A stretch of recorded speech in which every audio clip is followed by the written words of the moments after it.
আসসালামু আলাইকুম। আপনাদের সবাইকে স্বাগতম জানাচ্ছি বাংলাদেশ পানি উন্নয়ন বোর্ড মানে বিডব্লিউডিবির উপসহকারী প্রকৌশলী সিভিল পরীক্ষার প্রশ্নপত্রের একটি বিস্তারিত বিশ্লেষণে। সম্প্রতি যে পরীক্ষাটি হয়ে গেল সেটার প্রশ্ন সমাধান থেকে শুরু করে ভাইবা প্রস্তুতি পর্যন্ত, মানে একেবারে সবকিছু নিয়ে আমরা এখানে ধাপে ধাপে কথা বলবো। তো চলুন আমাদের আলোচনাটা শুরু করা যাক কমিউনিটির এই অসাধারণ মূল মন্ত্রটি দিয়ে। এটা কিন্তু শুধু একটা স্লোগান না, এটা আমাদের সবার সম্মিলিত সংকল্প আর অধিকারের একটা প্রতিচ্ছবি। এই বিশ্বাসটাকে সাথে নিয়ে আমরা সামনের দিকে এগোব। আর সামনে এগোবার আগে ছোট্ট একটা অনুরোধ, আমাদের এই কমিউনিটিটাকে আরও বড় আর শক্তিশালী করতে চ্যানেলটা সাবস্ক্রাইব করে নোটিফিকেশন বাটনটা অন করে দিন। তাহলে ভবিষ্যতের সব গুরুত্বপূর্ণ আপডেট আর সলিউশন সবার আগে কিন্তু আপনার কাছেই পৌঁছে যাবে। পরীক্ষা তো শেষ হলো, কিন্তু এখন সবার মাথায় একটাই প্রশ্ন ঘুরছে, কাটমার্কস কত হতে পারে? আর সোশ্যাল মিডিয়াতে তো নানা রকম মতামত, নানা তথ্য ঘুরছে, যা দেখে অনেকে একটু চিন্তায় পড়ে যাচ্ছেন। এটাই স্বাভাবিক। চলুন এই অংশে আমরা সব গুজব বাদ দিয়ে আসল বাস্তবতার দিকে একটু তাকাই। দেখুন, প্রথমেই একটা কথা একদম পরিষ্কার করে দেই, সোশ্যাল মিডিয়াতে কাটমার্ক নিয়ে যা যা দেখছেন তার প্রায় সবই কিন্তু ব্যক্তিগত অনুমান। ফাইনাল ডিসিশন নেওয়ার একমাত্র অধিকার বাংলাদেশ পানি উন্নয়ন বোর্ড কর্তৃপক্ষের। সুতরাং অন্য কারো অনুমান দেখে একদমই হতাশ হবেন না বা নিজের মনোবল হারাবেন না। নিজের প্রস্তুতির ওপর ভরসা রাখুন। আচ্ছা, পরীক্ষার প্যাটার্নটা তো সবারই জানা, তাও চলুন আরেকবার একটু ঝালিয়ে নিই। মোট ১০০ নম্বরের পরীক্ষা ছিল, যার মধ্যে ৮০ নম্বরই ছিল ডিপার্টমেন্টাল, আর বাকি ২০ নম্বর নন ডিপার্টমেন্টাল।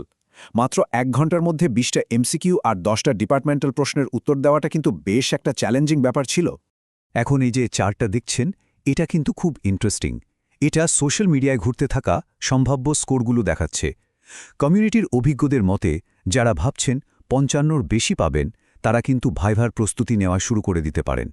যাদের স্কোর ৬০-এর ওপরে তাদের চাকরির সম্ভাবনা বেশ ভালো, আর ৬৫ থেকে ৭০ পেলে তো ভাইভা আর জয়নিং প্রায় নিশ্চিতই বলা চলে। তবে আবারও মনে করিয়ে দিচ্ছি, এগুলো কিন্তু সবই অভিজ্ঞতার আলোকে করা অনুমান, কোনো অফিসিয়াল তথ্য না। আচ্ছা, অনেক কথা হলো, এবার চলুন আসল জায়গায় যাই, ম্যাথ সলভিং পার্টে। পরীক্ষার গাণিতিক সমস্যাগুলো কিভাবে সমাধান করা যায় চলুন সেটা দেখি। আমরা প্রত্যেকটা প্রশ্ন স্টেপ বাই স্টেপ ভেঙে ভেঙে দেখব। তো প্রথম যে সমস্যাটা ছিল সেটা হাইড্রোলজির। এখানে একটা ক্যাচমেন্ট এরিয়ার জন্য গড় বার্ষিক রান অফ এবং রান অফ কোএফিশিয়েন্ট বা সহগ বের করতে বলা হয়েছিল। যে কোনো অঙ্ক করার আগে সবচেয়ে জরুরি কাজটা কি বলুন তো? ঠিক ধরেছেন, ইউনিটগুলো ঠিক করে নেওয়া। কারণ একটা ইউনিটও যদি ভুল হয়, পুরো হিসাবটাই কিন্তু গণ্ডগোল হয়ে যাবে। এখানে আমরা হেক্টরকে বর্গমিটারে, লিটার পার সেকেন্ডকে কিউবিক মিটার পার সেকেন্ডে আর সেন্টিমিটারকে মিটারে কনভার্ট করে নিয়েছি। সমাধানটা কিন্তু একদমই সোজাসাপটা, মাত্র ৩টা স্টেপ। প্রথমে আমরা মোট ভলিউম বের করেছি, এরপর সেই ভলিউমকে এরিয়া দিয়ে ভাগ করে রান অফ পেয়েছি, আর সবশেষে রান অফকে বৃষ্টিপাত দিয়ে ভাগ করে সহগটা বের করে ফেলেছি। আর এই হলো আমাদের ফাইনাল অ্যান্সার। গড় বার্ষিক রান অফ হচ্ছে প্রায় ৯৫ সেন্টিমিটার আর রান অফ সহগ হল 0.95। এবার আসি হাইড্রোলজির দ্বিতীয় প্রশ্নে।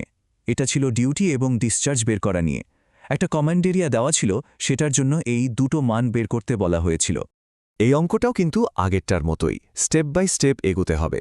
প্রথমে কালচারেবল কমান্ড এরিয়া বা সিসিএ বের করেছি, এরপর সরাসরি সূত্র ব্যবহার করে ডিউটি বের করেছি, আর সবশেষে ডিসচার্জ। তো ক্যালকুলেশন শেষে আমরা যে ফাইনাল ভ্যালুগুলো পাচ্ছি সেগুলো হলো, ডিউটির মান হচ্ছে ২৮৮০ হেক্টর পার কিউমিক আর ডিসচার্জ প্রায় ১০৪ লিটার পার সেকেন্ড। আচ্ছা, হাইড্রোলজি তো গেল, এবার একটু ইলেকট্রিক্যাল সার্কিটের দিকে তাকানো যাক। এখানে দুটো সমস্যা এসেছিল। একটাতে কারেন্ট বা আই এর মান বের করতে বলা হয়েছিল, আর অন্যটাতে একটা অজানা রেজিস্ট্যান্স বা আর এর মান। ইকুইভ্যালেন্ট রেজিস্ট্যান্সের সমস্যাটা সলভ করা কিন্তু খুবই সহজ। প্রথমে ৩০ ও ৬০ ওহমের প্যারালাল রেজিস্ট্যান্সটা বের করতে হবে, এরপর সেটার সাথে সিরিজে থাকা রেজিস্ট্যান্সটা যোগ করতে হবে, আর সবশেষে পুরো সমীকরণটা সমাধান করলেই আর এর মান বেরিয়ে আসবে। এখানে একটা ছোট্ট কিন্তু খুব জরুরি কথা বলে রাখি, পরীক্ষার্থীদের কাছ থেকে পাওয়া তথ্যের উপর ভিত্তি করেই কিন্তু এই সমাধানগুলো করা হয়েছে, কারণ আমাদের হাতে সম্পূর্ণ সার্কিট ডায়াগ্রামটা ছিল না। আমরা পুরো ডায়াগ্রামটা পেলেই কথা দিচ্ছি একটা ফুল সলিউশন নিয়ে আসব। আপাতত উত্তরগুলো হলো আই সমান 0.93 অ্যাম্পিয়ার এবং আর সমান 20 ওহম। এই যে আমরা এত ভেঙে ভেঙে সবকিছু আলোচনা করছি, এটা যদি আপনাদের একটুও কাজে লাগে তাহলে কিন্তু চ্যানেলটা সাবস্ক্রাইব করতে ভুলবেন না। আমরা খুব তাড়াতাড়ি আরও এমন কন্টেন্ট নিয়ে হাজির হব। রিটেন পরীক্ষা নিয়ে তো অনেক কথা হলো, কিন্তু আসল লড়াই তো এখনও বাকি, তাই না? চলুন এবার ভাইবার প্রস্তুতি নিয়ে কথা বলি, যেটা কিনা আমাদের ফাইনাল হার্ডল। ভাইভার জন্য টেকনিক্যাল পার্টে কোন কোন বিষয়গুলো বেশি করে পড়বেন? দেখুন, যেহেতু এটা বিডব্লিউডির পরীক্ষা, তাই irrigation, drainage, flood control, run of, delta, duty এর মতো টপিকগুলো খুবই গুরুত্বপূর্ণ। এগুলো বিডব্লিউডির কাজের সাথে সরাসরি জড়িত, তাই এখান থেকে প্রশ্ন আসার সম্ভাবনা অনেক বেশি। যে কোনো ভাইভার একটা গোল্ডেন রুল হল আপনি যে প্রতিষ্ঠানে যাচ্ছেন তার নারী নক্ষত্র জেনে যাওয়া। তো বিডব্লিউডি এর পূর্ণরূপ হল বাংলাদেশ পানি উন্নয়ন বোর্ড, আর এর মূল কাজ হল বাংলাদেশে বন্যা নিয়ন্ত্রণ, সেচ প্রকল্প এবং পানি সম্পদ ব্যবস্থাপনা করা। এই বেসিক তথ্যটা কিন্তু অবশ্যই মাথায় রাখতে হবে। টেকনিক্যাল প্রশ্ন তো থাকবেই, কিন্তু তার বাইরেও আপনাকে কিছু কমন প্রশ্নের জন্য রেডি থাকতে হবে। যেমন, কেন সরকারি চাকরি করতে চান, আপনার শক্তি আর দুর্বলতার জায়গাগুলো কি, অথবা আপনার একাডেমিক প্রজেক্ট নিয়ে কিছু বলুন। এই প্রশ্নগুলো দিয়ে মূলত আপনার ব্যক্তিত্ব আর মোটিভেশনটা বোঝা হয়। শেষ করার আগে একটা কথা বলি, যেটা ভাইবার জন্য সবচেয়ে গুরুত্বপূর্ণ। মনে রাখবেন, ভাইবা বোর্ডে আপনার আত্মবিশ্বাস, আপনার কথা বলার ভঙ্গি আর আপনার বিষয়ভিত্তিক জ্ঞান, এই তিনটা জিনিসই ম্যাটার করে। আজকের মতো আমাদের আলোচনা এখানেই শেষ। যাওয়ার আগে আবারও বলছি, পরবর্তী সব আপডেটের জন্য চ্যানেলটি সাবস্ক্রাইব করে নোটিফিকেশনটা অন করে রাখুন। আর হ্যাঁ, আপনাদের প্রস্তুতির সুবিধার জন্য কিছু জরুরি বইয়ের একটা তালিকা আমরা এই ভিডিওর প্রথম কমেন্টে দিয়ে দিয়েছি, ওটা দেখতে ভুলবেন না। আপনাদের সবার জন্য অনেক অনেক শুভকামনা। আসসালামু আলাইকুম।